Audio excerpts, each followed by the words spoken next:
I'm Anvesha Pandey from NATHEALTH, and I'm very excited to have you all here. When we reached out to our members for the topics to be covered as part of this expert session, this was one of the sessions which received maximum votes because everybody wanted to hear about and discuss this particular topic. So here we are. Today, we would try to cover the challenges impacting the healthcare supply chain and ways to deal with it. And these sessions will be focused to provide help and guidance to our Tier 2, 3, and Tier 3 city organizations. We have an eminent panel to talk on the issue. We have with us Mr. Ajay Vij, CIO and Head Supply Chain Management at Fortis, Mr. Saurabh Pandey, Founder and CEO of ACNAMED, Mr. Vivek Tiwari, Founder and CEO of Medica Bazaar, and Mr. Sandeep Ramgarhia, Director of Lone Star Holdings. He will be moderating today's session. A very warm welcome to all of you. And without taking much of your time, let me just introduce our panelists. I will quickly read out their brief profiles. Mr. Ajay Vij, the CIO and Head Supply Chain Management at Fortis, has over 3 decades of experience in supply chain and procurement areas. He has worked in senior managerial positions in various MNCs and large organizations in India, Singapore, UK, and many other countries. He has also rich expertise in setting up startups and managing mature businesses in e-commerce, retail consulting, healthcare, and financial services.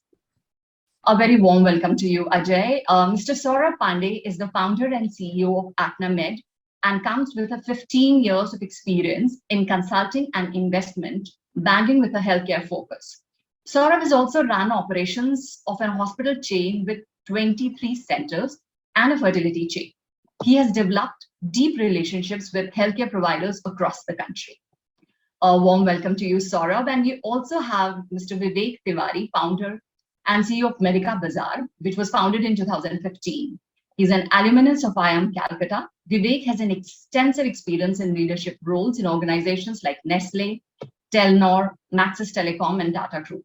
Some of his notable achievements include successfully establishing joint ventures with leading dialysis equipment manufacturers, namely Nipro and Fresenius Medical Care.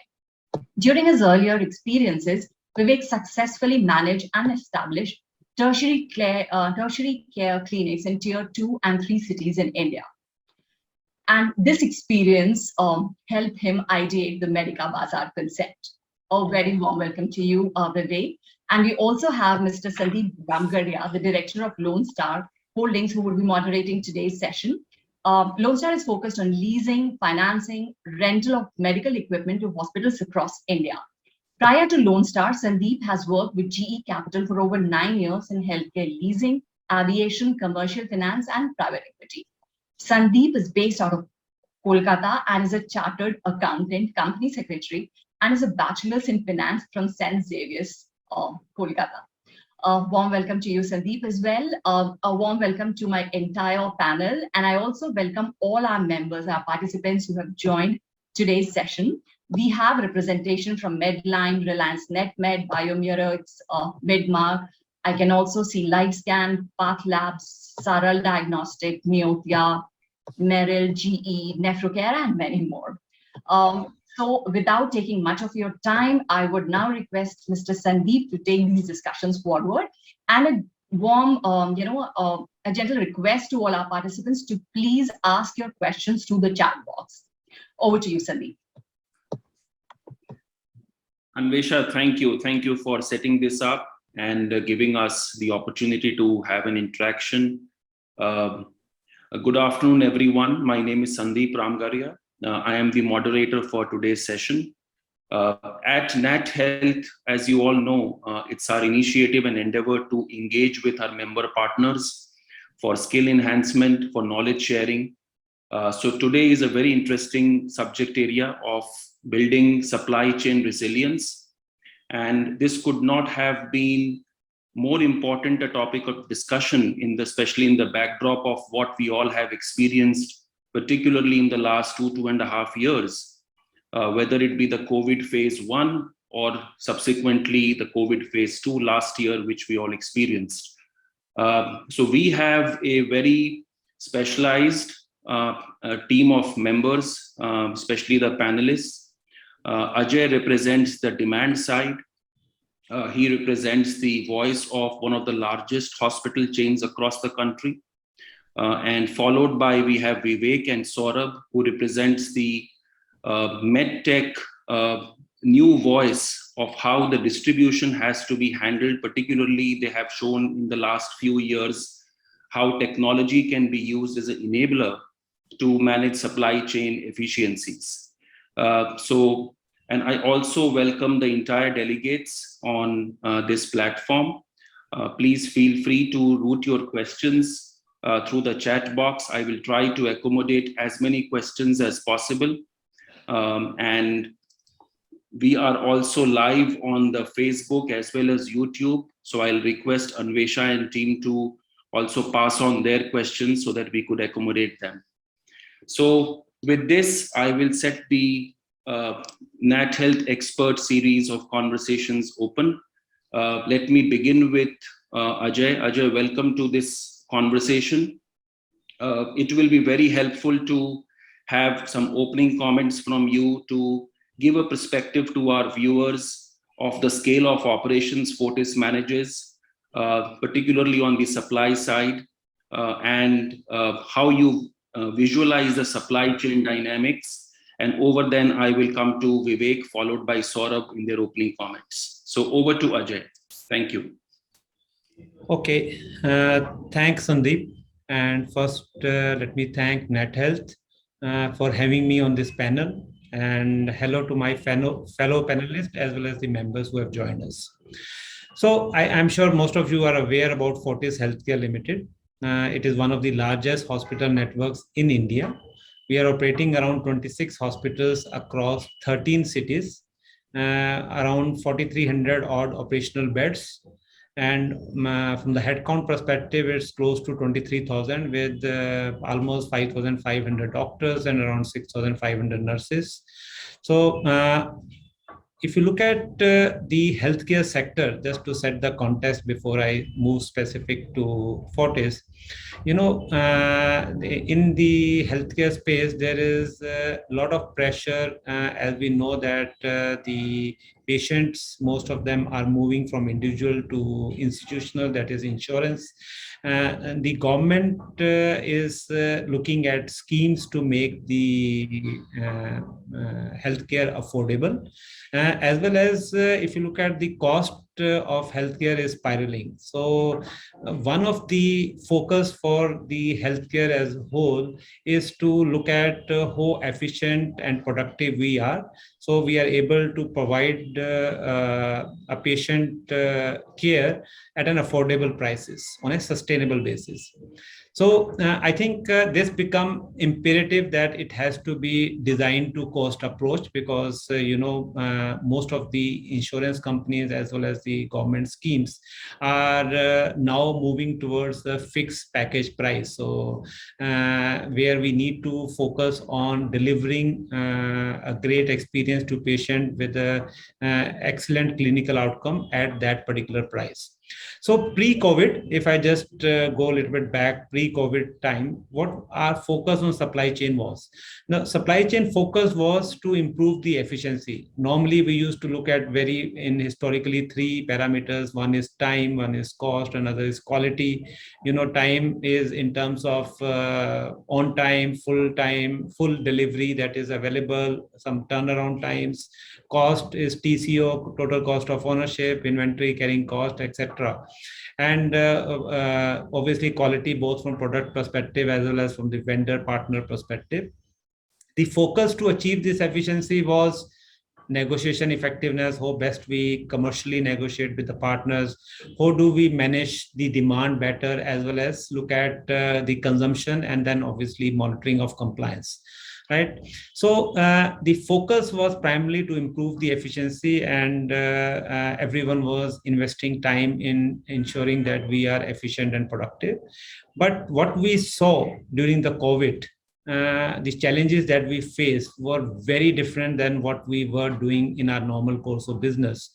And give you a few examples, and I'm sure some of you belong to this space, so you will really relate to it. Is in the wave one, when we were looking at the areas of challenge, especially from supply chain perspective, there were new products that we need to bring into fold, like PPEs, like masks. Though it was available in the system, but their consumption or the usage was minuscule to what we were requiring at that point of time. So the agility was very important because the COVID was growing like a rapid fire, and then the demand from the clinicians, from the patients in general community as a whole, there was a huge demand. So the agility to get this to the market, both from the supply side as well as through the distribution channel, was a little bit challenging at that point of time.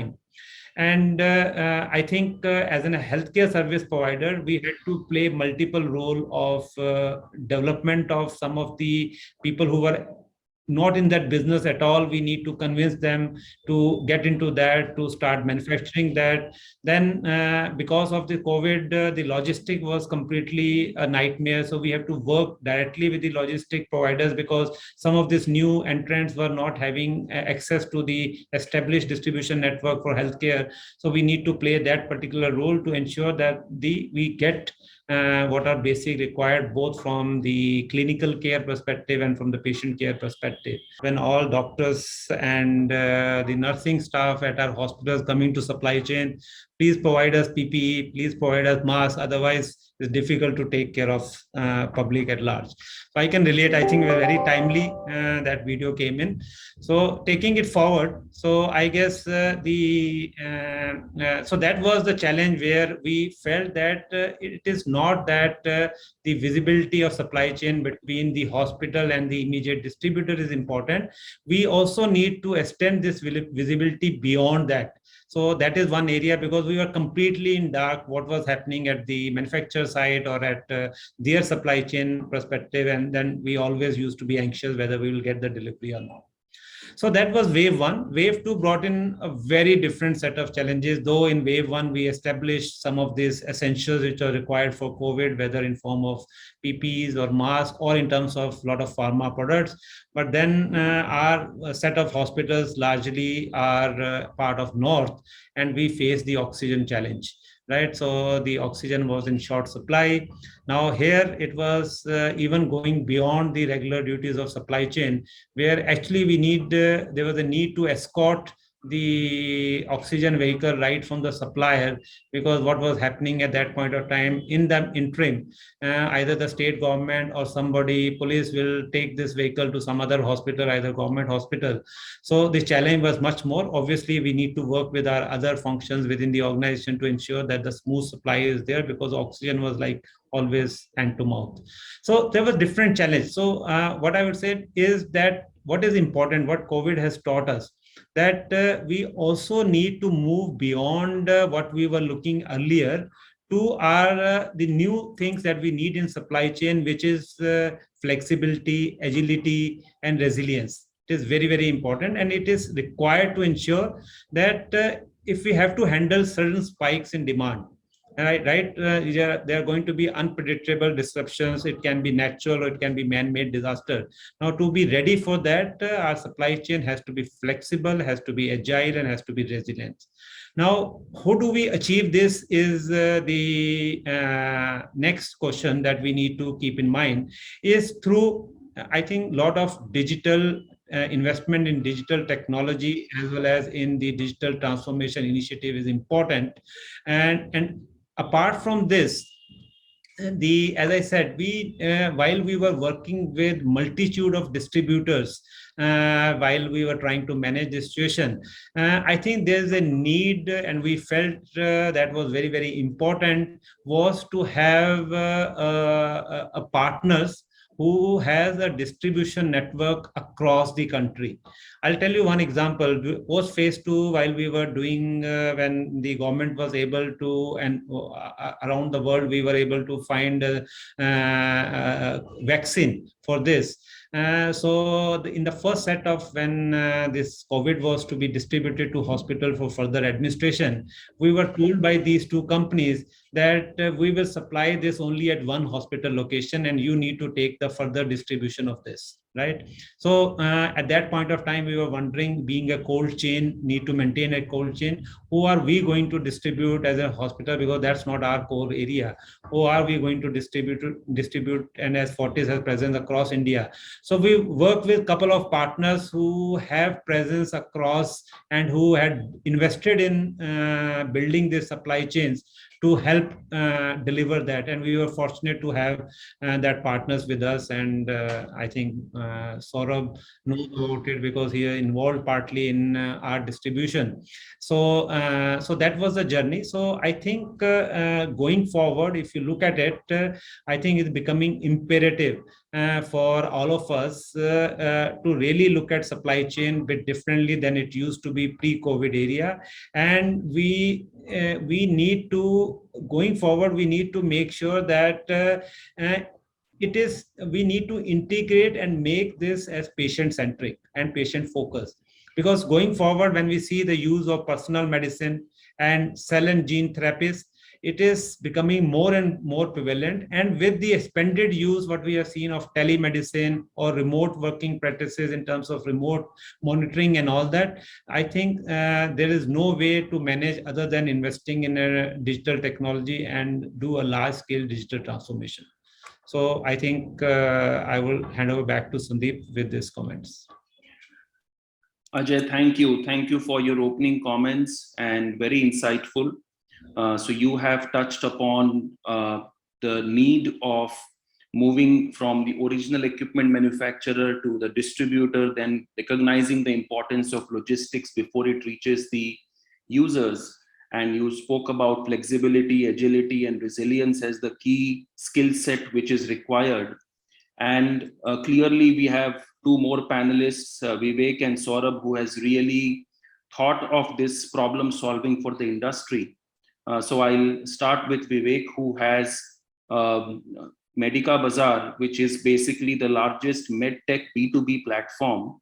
And if I could use the term Amazon of the Indian healthcare devices industry. So over to Vivek, how did you spot the problem? And taking cue from what Ajay said from the demand side, where do you see situation from the supply side? Thank you, Sandeep, and good afternoon, everyone.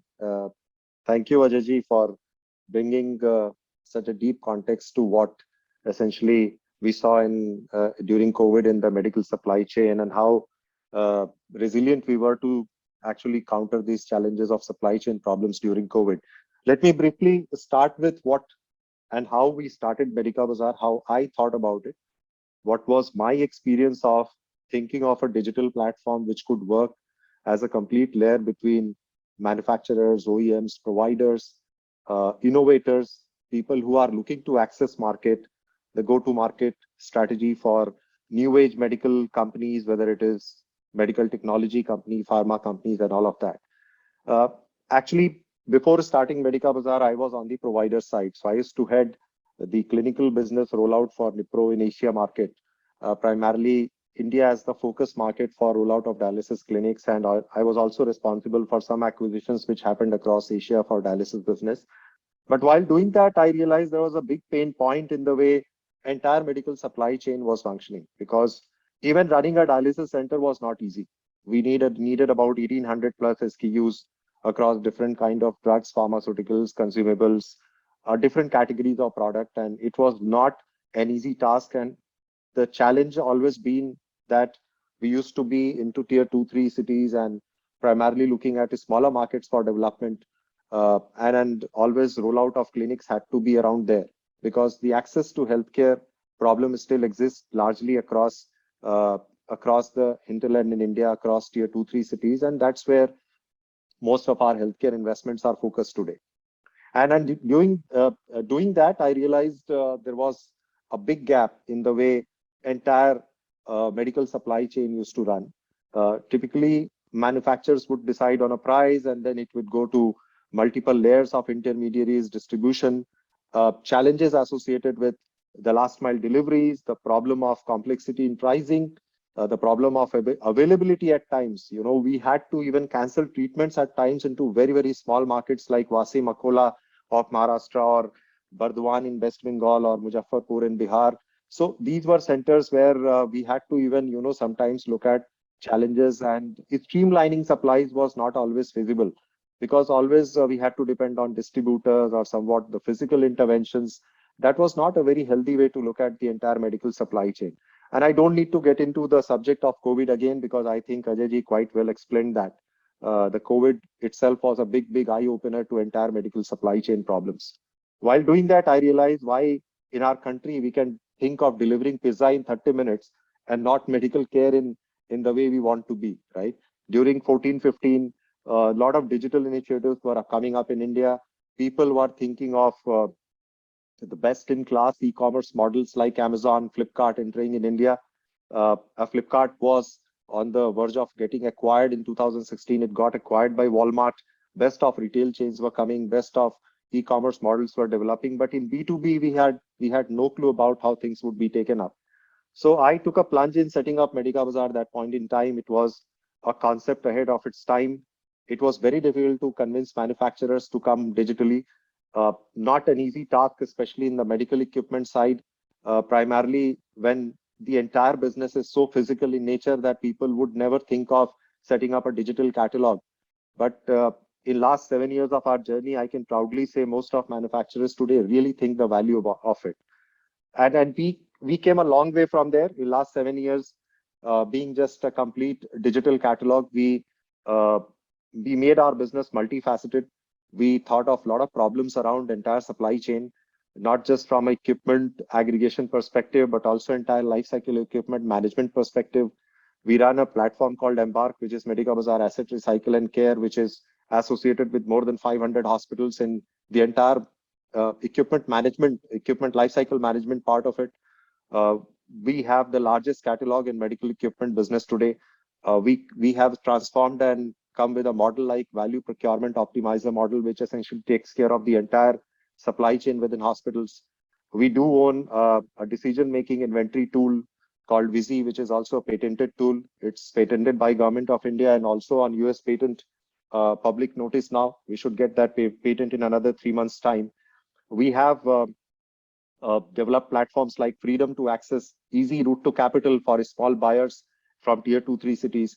So we developed and pivoted our business to be multifaceted for our customers through a complete 360-degree engagement, looking from the point of supply to enabling their efficiency in terms of acquiring or looking at the products they want to buy, and even made our platform so attractive even for the innovators and manufacturers to access the largest market opportunity in market like India. We have more than 125,000 registered medical buyers on the platform. And that itself is a credible number for any manufacturer to look at. We work with best of the manufacturers, whether it is GE or whether it is Johnson & Johnson, to the smallest manufacturers who are looking to expand their market share. We have developed and we have tried to build a great synergy in the way we are working with manufacturers as well as customer groups. Coming back to the supply chain problem, I would not take much time. I think we will have a lot of chance to speak more about it when we go through quick, kind of interactive session. But supply chain is like when you have the entire body, you have organs, you have everything around it. And supply chain is like the bloodstream flowing through it, right? So it can only be activated. Your body only works if you have the blood flow, if you have the bloodstream, if you have oxygen flowing everywhere. So that is what supply chain, or what we call as medical supply chain, is all about. I think best of the innovations will not see light of the day. Best of products will not see light of the day if there is no efficient supply chain running through that. That's what we saw during COVID times. Even, shipment of vaccines, or maybe looking at vaccine delivery, was so inefficient initially that it was really a nightmare. And what Ajay ji rightly said, that he had to look for partners to look at vaccine distribution, or even getting it from one hospital to another hospital. So that's what supply chain, or what we call as entire medical supply chain, means to all of us today. So I'll pause here now, and we'll leave the floor to Saurav to just add to it. Thank you. Vivek, thank you. Thank you for sharing. And clearly, you have tried to solve a lot of problems of the industry using the technology, whether it be decision making toolbox or whether it be the freedom from a capital standpoint. So this is really helpful. I would uh, request Saurabh for his opening comments, if he could share about his company and how are you also different from Medica Bazaar, so that our larger viewers can understand the value proposition you bring onto the table. Yeah, thanks, Sandeep. Hi, thanks, Sandeep. Good afternoon, everyone. I think a lot is covered between Ajay sir and Vivek. I'll try to keep it brief, specific to my own experience of building Acnamed and what we are trying to solve and what we feel is the future of supply chain in the context of healthcare. I've been fortunate to be working with Indian hospital space right from 2006. I think I spent almost a decade raising capital for hospitals in India, and this was way back in 2006 when private capital started flowing into hospital space, and most of the private players started growing on a pan-India level. Now, I used to spend a lot of time with hospitals on their MIS, on their HIS systems. I think one inquisitive thing was that in no way I was able to calculate the cost of a patient treatment, right? Because either the technology systems MIS formats are limited, or the way hospitals were accounting for cost of the patient, it was limited, right? And as Ajay sir mentioned, the advent of package pricing in good early days of 2009-10, when a lot of schemes started coming and patients started using a reimbursement as treatment for CABG or a knee replacement, hospital also moved to a one package or a one line billing, right? What it led from a supply chain perspective was, or from a product usage perspective, was a Pandora box where you don't know how much is being used in one treatment, or how one doctor is differentiating treatment from another doctor, or one unit of a Fortis will differentiate for another unit of hospital. What also was perceived very well, that any particular hospital will end up buying close to 4,000 to 8,000 SKUs, and it depends on the spread of the specialty. They also end up buying from 200 to 300 distributors within a geography. Now, all these problems were something which was keeping away the efficiency from the hospital, and that was well perceived, I think, by hospital management teams also.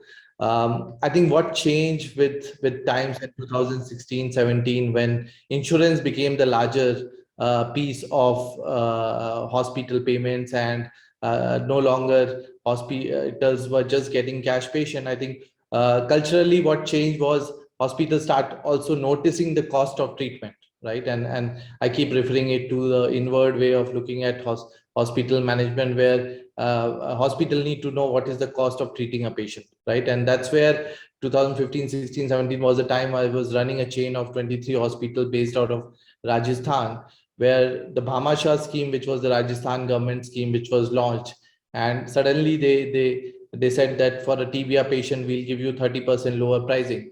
The only option left for us to still make the profitable treatment was to relook at the product costing, right? And we were lucky to sit with the clinical team, convince them on the product selection, and reduce the cost of treating that patient. So that effectively became, at least my personal milestone, to see that how hospitals can use data and technology to look at reduction of the cost. And that was the theme on which we started Acnamed. I think theme was very clear that standardization of healthcare is a very important tool as more and more hospitals look to achieve scale and size in the Indian healthcare context.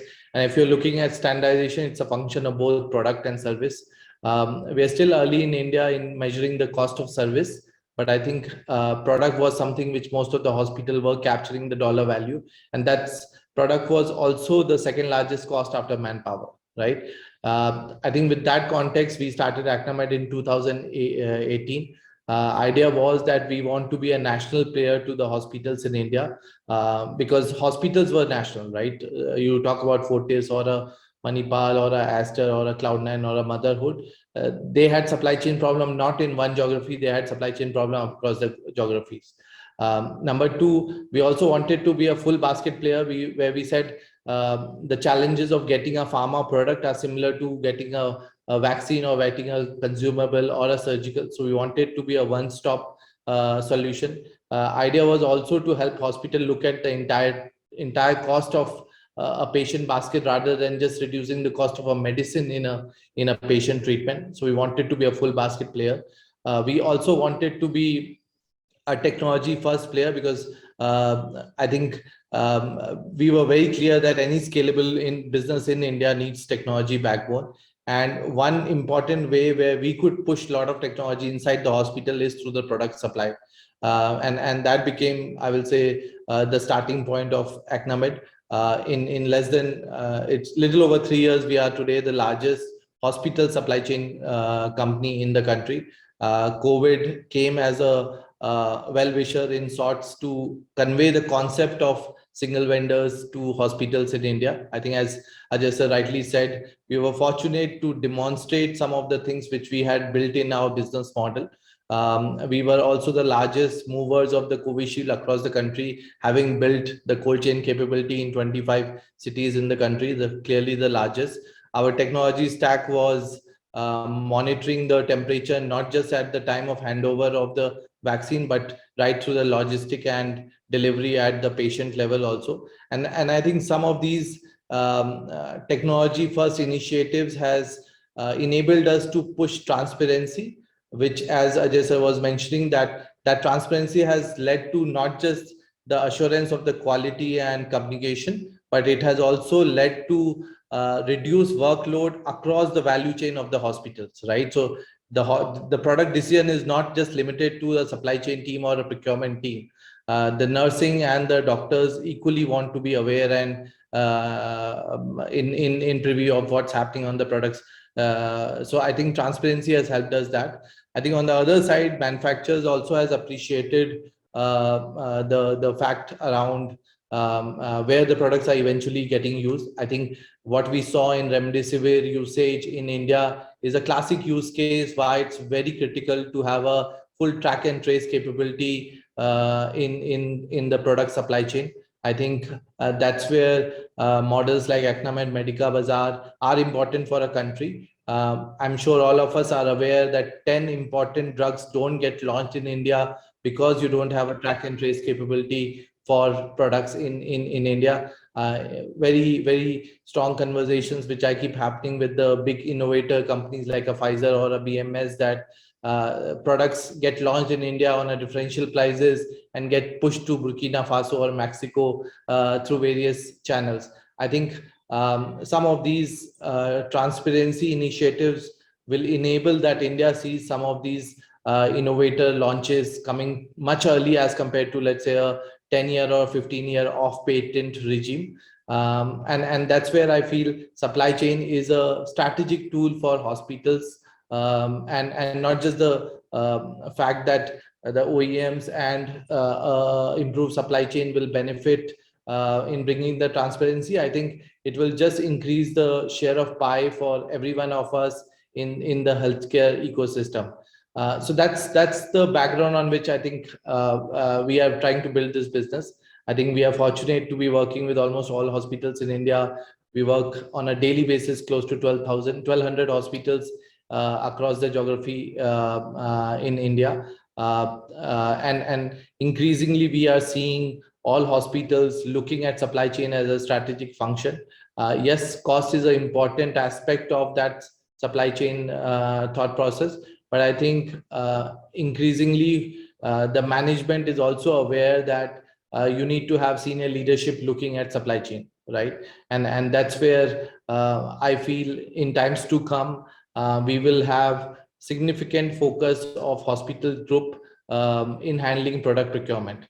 And I think least said, product is such which is available at every floor and every room and every bed of a hospital, and hence it's the most critical management of a healthcare leader.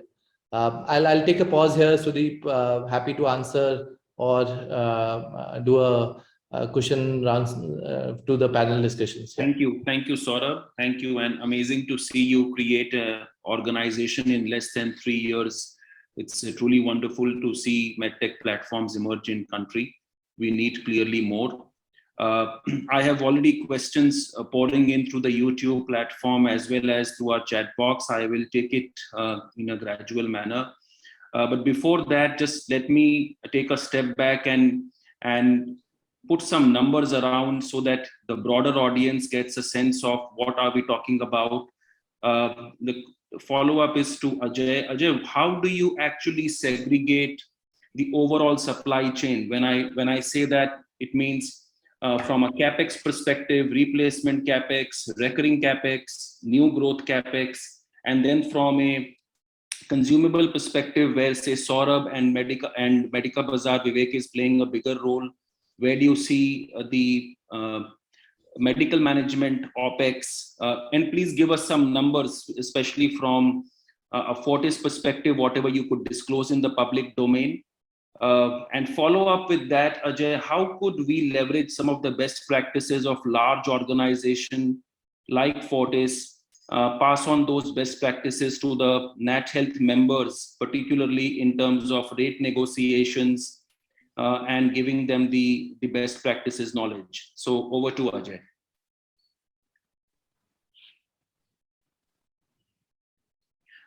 Ajay, you are on mute. Sorry. Yeah, Sandeep. So I think from a larger perspective, as you rightly said, there are two types of bucket. One is an OPEX and another is a CAPEX. So normally, if you look at, yes, the CAPEX specific to medical equipment can be classified under two categories. One is the replacement CAPEX and another is the growth CAPEX. So normally what we have seen out of total CAPEX, 30 to 35% belongs to the replacement and growth for medical equipment, right? Because for healthcare, that's one of the largest investment other than the land and building that we have. Right. So that's on the CAPEX. On OPEX, if you look at specific to the pharma and consumables, it can be anywhere between 18 to 20% of the overall spend that an organization do is on account of the pharma and consumables that we procure. Now, coming very specific to how do we take it forward, normally, as of date, the largest hospital networks, we do direct negotiations with the manufacturers, both in the pharma space, in the consumable space, as well in the CAPEX stage. But I'm sure going forward, similar to what there are in the US, but maybe it has to be customized to Indian environment, some sort of a GPO with, as I think both Vivek and Saurabh was referring to, having a large distribution, nationwide distribution network is something that will happen over a period of time with the economies of scales coming in. And I think it would be, once that is established, I'm sure all, whether it's a small hospital networks, medium hospital networks, large medical hospital networks, will benefit out of it in terms of the cost, overall cost of procurement. As I said, not just the product cost, but overall cost, the TC or total cost of ownership. And I think it's very similar to that in the CAPEX space, where I think Medica has already ventured into it, where again we are looking at different finance structuring models that has to evolve. Right now, if you look at, there are only 2 or 3 models that we follow. Either one is complete CAPEX, you buy in and then you provide AMC. The second is financial structuring of that instead of paying upfront in form of how do you structure it so that it becomes like OPEX sort of a cost. Maybe in a leasing or a financial leasing or just a financing part. And the third is pay per use, right? So these are the 3 models that are right now that we work with. Though the third one is today not much prevalent, which is a pay per use. And I think it's the right time to answer Ashwini here, who asked this question about what sort of digital transformation for the capital or the medical devices manufacturers. I hope he's talking not about consumables, but if from the CAPEX perspective, large medical equipment equipments, because I think medical devices in the consumer space is working very well on a consignment mode at this point of time, where we need to keep a large inventory because of sizes and all that. So I think the partners way we are working with the partners is very, very productive, where we get this on consignment and on usage. It is being paid for, so working well. But for devices, I think there is need to be a transparency in terms of when you look at pay per use model. I think transparency is going to be the key, because today the concern is that how do you provide that visibility to the partner in terms of how many cases are done, because in that is not just the number of cases, because while you buy medical equipment, they talk about the productivity and efficiency that is there by following a specific clinical protocol for specific type of cases. Now, how do they help us when we get a particular case or a particular thing that we need to either in radiology or in actual, let's say in oncology, how do we plan for it? I think it has to be both ways. That's where if you have a digital visibility and you have that connect with the partners on both the sides with a two-way communication, that is something which will be a win-win for both, and that again will be good for the small hospitals, medium, and a large hospital network. Ajay, thank you. I have a follow-up to it. In your vast experience of say 30 years, and particularly in the last 7-8 years at Fortis, do you come across instances where say the OEMs or the distributors give you a certain price and there is a different price to another group of hospital or a smaller chain of hospital? And how do you deal with it? And also we have a lot of emerging hospital companies in our portfolio, in our NATHEALTH membership. What is the advice you would give to them, especially when they do not command that same pricing or the policy rates like a large group of hospital like Fortis? So with this, if you can just share some light and guidance, I'll accordingly take it up. Okay. So I think before even we go towards the supply side where we talk with the manufacturers on the prices, I think first internal housekeeping is very important in terms of standard codes, the codification of all the pharma and consumables, a level of standardization, especially when this hospital or the clinician-led business has some practices of the past, right? So there is some standardization that is required, and I think there's a need for consolidation both on the products, what you use within your network, as well as the partners, right? Because otherwise some of the medium or large network will find it difficult to ensure that for a particular molecule, a certain set of brands, which are obviously quality has to be the first. And most of the organization, I'm sure, are following what we are following, what we call a Central Pharma Therapeutic Committee, who first approves the quality. And then out of that, you need to consolidate into few brands so that you give a larger pie of the share to a partner, because it has to be a win-win for both. It can't be just on one side.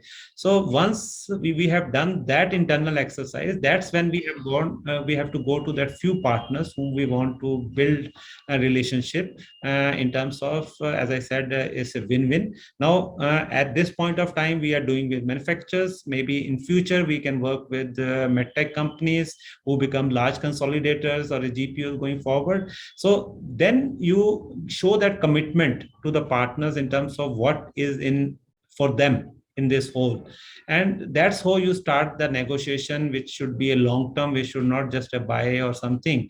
And as I think, as both Vivek and Saurav was earlier happening, the digital platform is very important to give them the complete visibility of because demand in this case, though it's static for some of the planned surgeries, but medical management cases, the demand may vary. So we should be able to pick up that variations in the demand, and then stocking can be accordingly planned for both in the hospital as well as our partners' warehouses in that particular cities, and take it forward. So I think the first part is, I have seen in my last 6 years within the healthcare, the having a standard course, standardization, consolidation consolidation and then collaboration with the partner.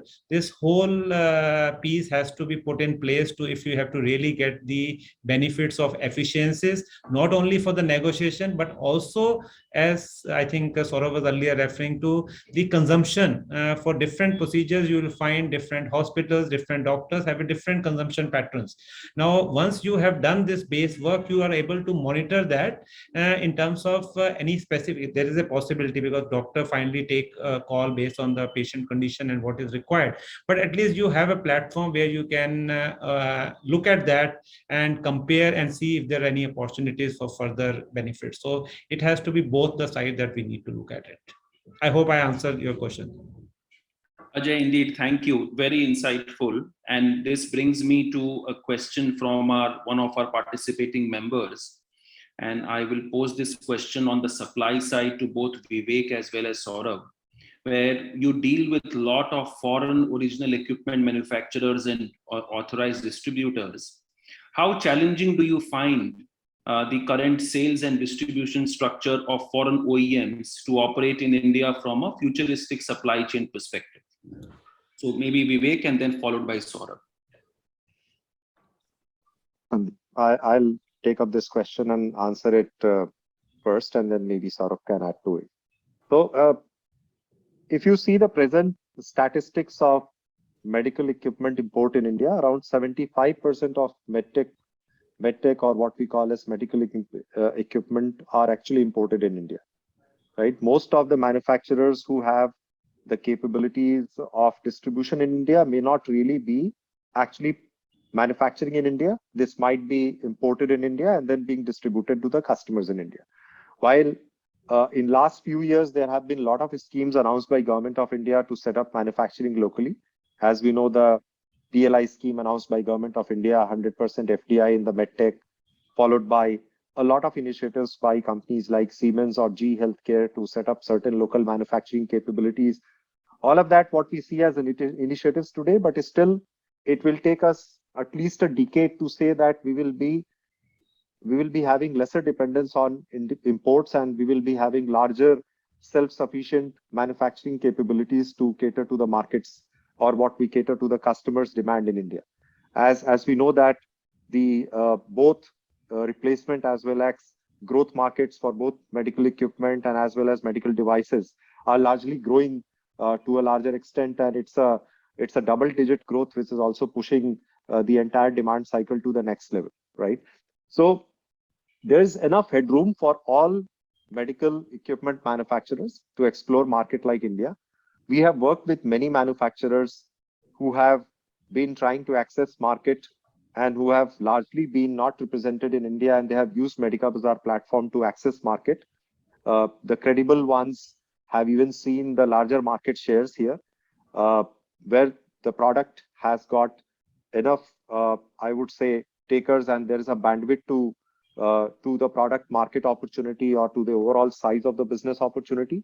So I think from that angle, there is enough headroom for any manufacturer to look and explore market like what we see today in India. There are a lot of new age interventional equipment also coming, especially therapeutic side or diagnostic side, which is also being suggested by various medical professionals, which is also quite, I would say, quite relevant from a overall, medical delivery standpoint, which is also getting a lot of traction. And also there's existing market of the products which are there. There is still enough headroom to explore and expand and even look for market opportunities which can be explored here in the present context today. And more so, the government, though there are CDSCO regulations come in for certain imports, and obviously we all know that most of medical equipment are also regulated. But getting these, I would say, licenses or getting these approvals are not that tough. I think a quality manufacturer who has global manufacturing capabilities or has access to few countries to market those products can easily get these approvals in place, which can really be, I would say, helpful for them to explore a better market opportunity here and look for more and more customers in the present context. And that's how the present market opportunity in itself throws a lot of opportunity for any manufacturer who is present in India or not present in India to come and explore market in India.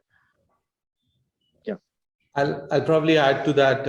I think, as Vivek said, no one can ignore India today, but I think going back to a question specifically, I think the sales and this distribution equation in the Indian context, and not particularly to, let's say, a foreign or a domestic OEM, it's still evolving. I think there are challenges of channel conflicts as well as pricing, which I think Ajay sir mentioned earlier, which need to be addressed. But what's heartening to see is that the senior management of most of these companies are well aligned to change or relook at a futuristic supply chain partnership approach.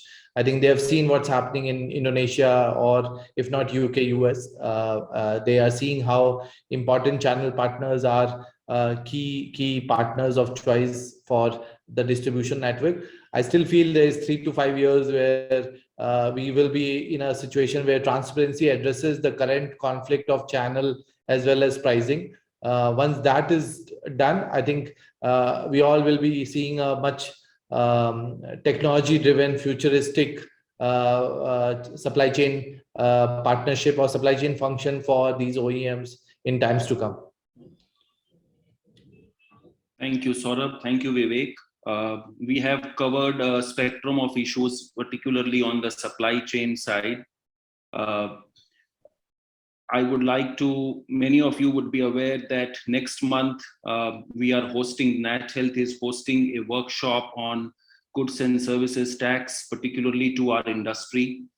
And taxation has been one such open item, or if I could use the term, for our industry, whether it be from a demand side or supply side, because healthcare services per se is exempt from output GST. So I would request the last few minutes, if we could spend some time giving your advice, both from a demand and supply side, what you expect from the Honorable Government of India. What are the 2 or 3 things you would like to see? As I observe that the taxation is quite fragmented, somewhere from 0% to as high as 28% on various SKUs, which maybe Saurabh and Vivek would be facing the issues on. And from a demand side, how does it impact large hospitals like Fortis and even the smaller and the medium scale players from a healthcare service provider? So it will be very helpful to have your thoughts around it. Maybe Ajay sir, you can start, and then over to Vivek and Saurabh. Thank you. Yeah. So Sandeep, though healthcare services are exempted from GST, but there's a quite sizable amount of tax that we pay on the procurement of either the pharma consumables and even our capex that we invest in. So finally, we pass on the cost in terms of what otherwise could have been the input tax credit that should have come as a part of GST. So I think as an government, if they are really looking at affordable healthcare, then input tax credit should be allowed so that can also be passed on to the patient to make it more affordable. And that's, I think, definitely from a healthcare service provider perspective, we can help in bringing down the cost of managing the healthcare. Wonderful. Vivek? Coming back to what Ajay ji just said, I think it is highly relevant now from a taxation standpoint to really understand the nuances in terms of looking at the entire issue of the entire taxation policy or issue of multiple GSTs across different supplies, what we are doing. Just to give you a context here, Sandeep, during second wave of COVID, I had written to the Honorable Minister of Commerce and Industry, Mr. Piyush Goyal. I had written to even Health Minister also to waive off even import duties on concentrators. I don't know why we were expecting the entire masses to pay import duties on concentrator when India was insufficient of manufacturing concentrators there at that point of time.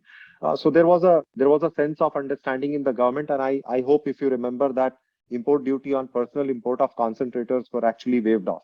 But it's still like hospitals were importing or something, somebody were importing, but still concentrators or even oxygen therapy equipment were charged, and there was an IGST payment on it. I think these are certain times when government need to realize that these costs actually add burden directly to the patient and not anyone in between, right? And even hospitals uh, are forced to recover these taxes because these are heavy taxes.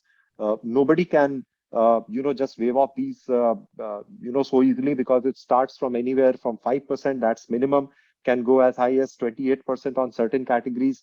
So it is very difficult for anyone who is actually taking the input tax on his side and not to add that as part of the patient pricing. So I think it is highly relevant for government to think like the way we have not taxed the entire healthcare delivery cost to it, or whatever, the patient pricing to it. I think somewhere we need to be rationalized about it.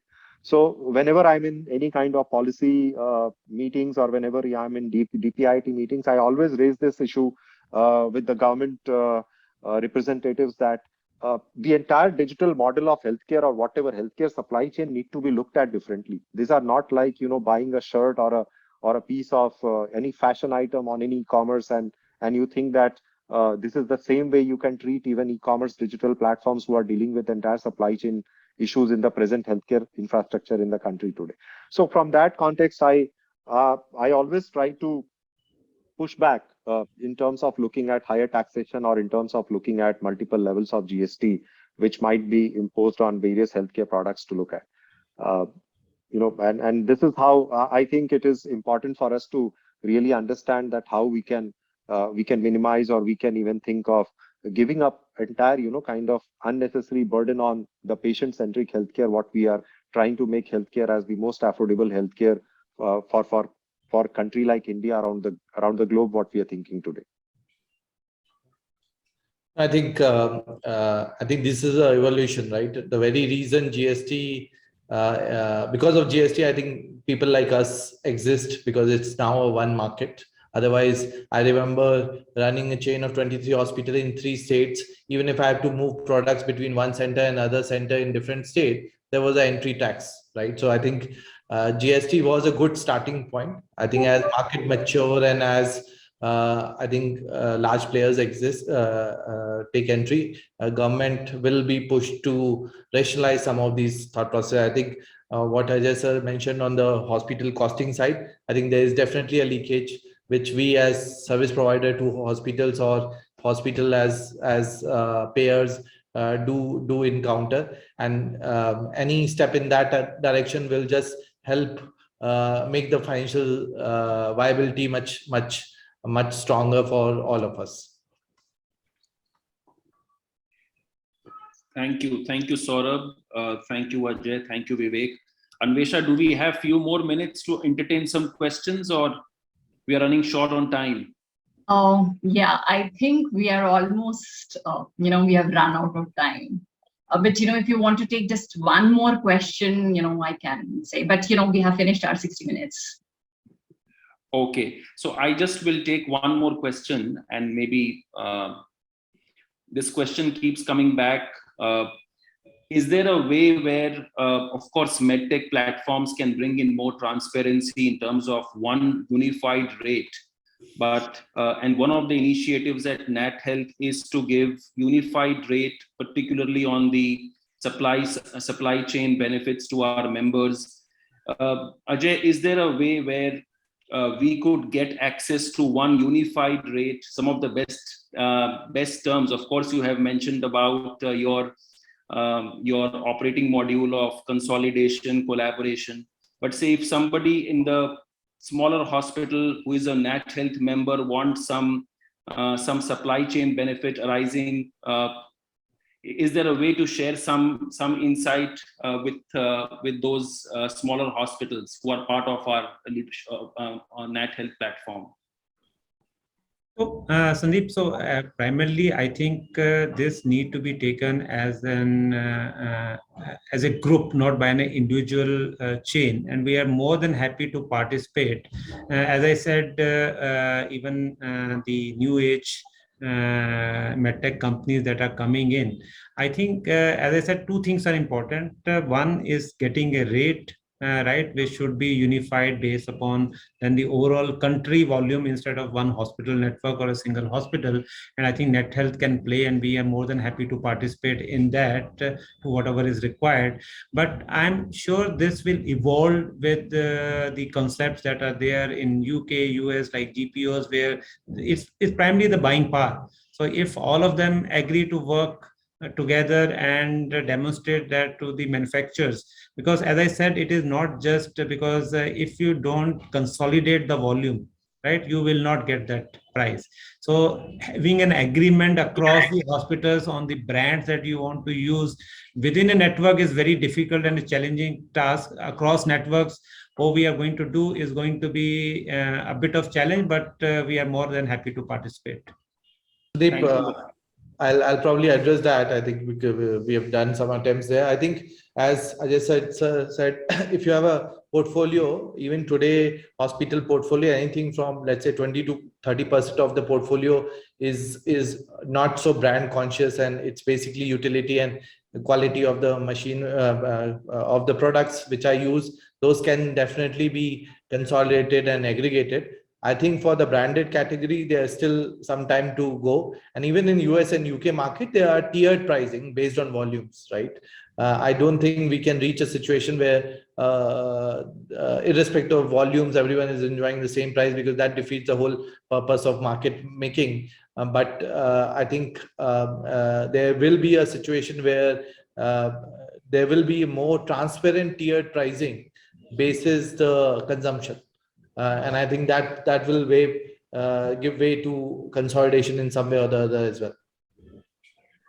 Great, I think, Sandeep, there is one more angle to it. See, in matured markets, your end patient pricing also has to make a lot of sense, right? Because in markets like US or European markets, your end patient pricing also makes a lot of difference to the way your input pricing is done. In a market like India, you have one side NHA pricing, you have large hospitals pricing, you have different small to mid-tier hospital pricing, because every hospital want to retain certain margins and certain pricing on their side to be more competitive and attract more number of patients, right? Because India is predominantly a private healthcare market. So it is not as a structured market like US, where you have public and private dominance, and you have public market on one side and private market on the other side. In India, you have a differential kind of a market situation. I think what Saurav and Ajay ji just said, it is a matter of a lot of complexities in between. It is not easy to set up the pricing based on just a standard medium, because everybody thinks of input cost, which is different. There are differential levels of pricing which are made or which are built for the patient delivery models. So it is not an easy task to do. And that's the reason why largely the GPO concept has failed in India, because your expectation with the price and the way you top it up with your margins are absolutely different than what essentially markets like US, which is highly regulated, or markets like European countries, which are highly regulated, look like, because there is a ceiling to what you can offer, and there is a bottom line to how much you can offer. That's where it becomes a really difficult and daunting task to look at. Thank you, Vivek, Ajay, Saurabh. Really very insightful. I'll request Anvesha, maybe she can organize a workshop particularly to the supply chain, and we can invite Ajay and Vivek and Saurabh to share greater insight with our member partners. And thank you once again for all your insight. Thank you, Saurabh. Thank you, Ajay. Thank you, Vivek. And thank you everyone who participated and posed their questions. With this, I'll pass it on to Anvesha. Thank you. Thank you so much, Sandeep. It was wonderful to have you all here. Let me just formally give my vote of thanks to Ajay, Saurabh, Vivek, and Sandeep. What an incredible session it was. And, I am thanking you on behalf of the entire NATHEALTH Secretariat team.